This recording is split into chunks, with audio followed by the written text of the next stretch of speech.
تفسیر ابن کثیر میں ہے کہ ایک صاحب فرماتے ہیں کہ میں گھوڑے پر لوگوں کو ایک جگہ سے دوسری جگہ لے جایا کرتا تھا اور اس سے آنے والے کرائے پر میری زندگی کا گزر بسر تھا۔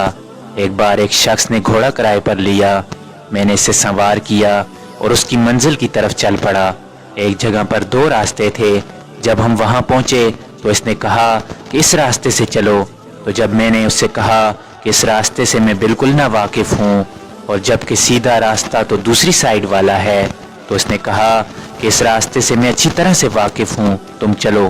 اس شخص کے کہنے پر اسی راہ پر میں چل پڑا۔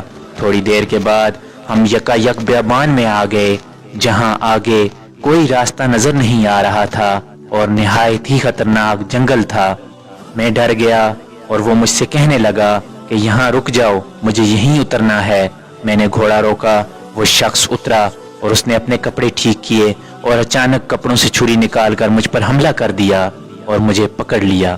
میں نے جب اس کی منت مساجد کی تو اس نے کوئی خیال بھی نہ کیا، تو میں نے اس سے کہا کہ میرا یہ سارا ساز و سامان اور گھوڑا تم ہی لے لو، لیکن مجھے چھوڑ دو۔ تو وہ بولا کہ یہ سب تو میرا ہو ہی چکا ہے، لیکن میں تمہیں زندہ نہیں چھوڑنا چاہتا۔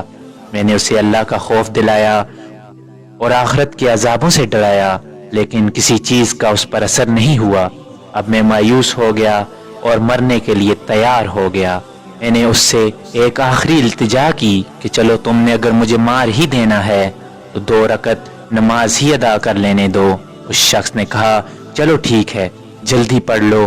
میں نے نماز شروع کی۔ ڈر کی وجہ سے قرآن کا ایک لفظ بھی میرے منہ سے نہ نکل رہا تھا اور اوپر سے وہ جلدی مچا رہا تھا۔ اتفاق سے یہ آیت میری زبان پر آ گئی کہ اللہ تعالیٰ ہی ہے جو بے قرار کی بے قراری کے وقت دعا کو سنتا ہے اور قبول فرماتا ہے اور بے بسی، بے کسی اور سختی اور مصیبت کو دور کر دیتا ہے۔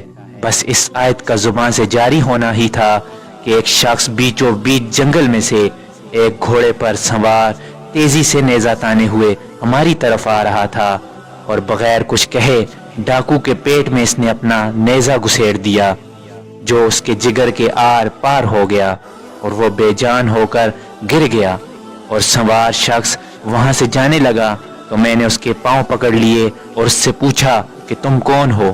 اس نے کہا میں اسی کا بھیجا ہوا ہوں جو بے بسوں، بے کسوں اور مصیبت زدوں کی مدد کرتا ہے۔ حاضرین اکرام، اسی طرح کی انفارمیٹیو ویڈیوز کے لیے چینل کو لائک اور سبسکرائب ضرور کریے گا۔ اب مجھے دیجیے اجازت، اللہ حافظ۔